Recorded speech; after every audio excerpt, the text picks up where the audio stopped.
విశ్వప్రేమవలన దోషంబు తొలగి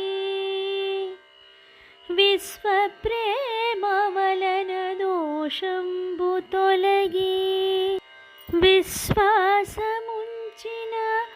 ఓరిమియు కలిగి విశ్వప్రేమవలన దోషంబు తొలగి విశ్వాసముంచిన ఓరిమియు కలిగి ఐశ్వర్యదాతకై గోపికను మేల్కొల్పి ఐశ్వర్యదాతకై గోపికను మేల్కొల్పి విరహంబు తీరా వ్రత స్నానమాచరించే విరహంబు తీరా వ్రత స్నానమాచరించే. వ్రత స్నానం ఆచరింపరాని 10 మంది గోపికలలోని చివరి గోపికను ఈరోజు గోదాదేవి మేల్కొల్పుచున్నది. విశ్వకారకుడు ఐశ్వర్యప్రదాత అయిన శ్రీకృష్ణుని అనుగ్రహము పొందుటకు కృష్ణ ప్రేమకు పాత్రురాలైన ఈ గోపికను లేపడం జరుగుతుంది. ఓర్పు కలిగియుండడం అంటే ఈ గోపిక లేవడం అన్నమాట. సుస్వర కంఠధ్వని కలిగి విశ్వమంతయును ప్రేమించగలిగి ఓర్పుతో కృష్ణ ప్రేమను పొందిన గోపికతో, ఇంకనూ నిద్రిస్తున్నావా? మేల్కొని వచ్చి మాతో కలిసి వ్రత స్నానం ఆచరింపుము అన్నారు. లోపలి నుంచి ఆ గోపిక బయటవారితో, అంతా వచ్చారా, మీరు గోల చేయకండి అనగానే వారు, నీవే బయటికి వచ్చి లెక్క పెట్టుకో, అంతా వచ్చాము, త్వరగా రమ్మని అందరమూ కలిసి విశ్వకారకుని కీర్తిని కొనియాడుతూ వ్రతస్నానం ఆచరిద్దాము అని నిద్రలేపుతారు. ఆ గోపిక నిద్రించక వారు పాడే భక్తి పాటలు పారవస్యంతో తానూ పాడుతూ మెలకువగానే ఉన్నది. కృష్ణానుభవంలో ఉన్నది అనుకున్నారు. ఆమెను స్తుతించారు, ప్రశంసించారు. నీవు కృష్ణుని ప్రేమించుట వలన దోషములన్నీయూ తొలిగాయి అని అన్నారు.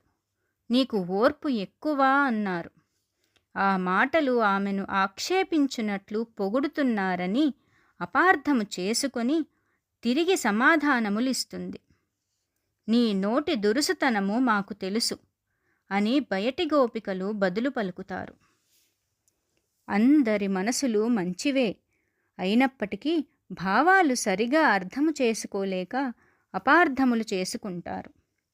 మాటలు తీవ్రమైన తిరిగి ఓర్పుతో పొందవలసిన తత్వాన్ని గురించి ఆలోచించి ఇరువురు ఒక్కటై ఆ విశ్వకారకుని కీర్తించు పాటలు పాడుతూ కదులుతుంటారు. తీవ్రమైన భక్తి భావన మెండుగా ఉన్నప్పుడు వారి మధ్యకు భగవానుడు వచ్చినను అడ్డు తగులుతున్నాడనే బాధపడతారు. విశ్వజనీయమైన ప్రేమతత్వాన్ని ఉన్నది ఉన్నట్లు విశదీకరింపగలిగిన భగవద్బంధు సమూహములతో సహవాసము ఉన్నతమైనది. భగవానుడు తన భక్తులను విశ్వసించిన వారిని తాను ఎక్కువగా ప్రేమిస్తాను అని అన్నాడు. శ్రీకృష్ణుడు తన ఉనికిని తాను తెలియజేస్తే అంతా అసూయపడ్డారు రాజసూయంలో.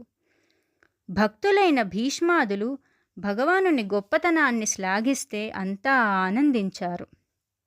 అంటే భక్తుల మాటలకు పరమాత్మ ఎక్కువ విలువ ఇస్తాడు.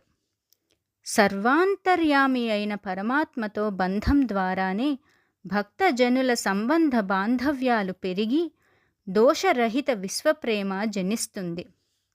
ఏ స్థితిలో ఉన్నను మనము విశ్వాసముతో పెద్దల ఉపదేశాలు ఓరిమితో విని మననము చేయాలి. అది మనసును ప్రభావితం చెయ్యాలి. బాహ్య ఆడంబరాలు కాక విశ్వప్రేమను కలిగి ఉండాలి. మనలోని లోపాలను ఎత్తిచూపిన వారిని నిందింపక తరచి చూసుకొని లోపాలను గుర్తించి సరిదిద్దుకోవాలి.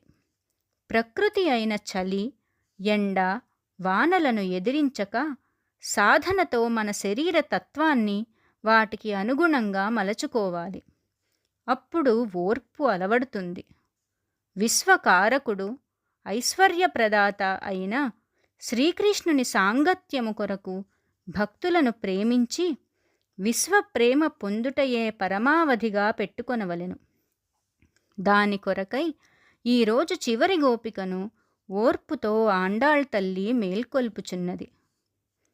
విశ్వాసముంచిన విశ్వమంతయూ కదులు అని గ్రహించాలి.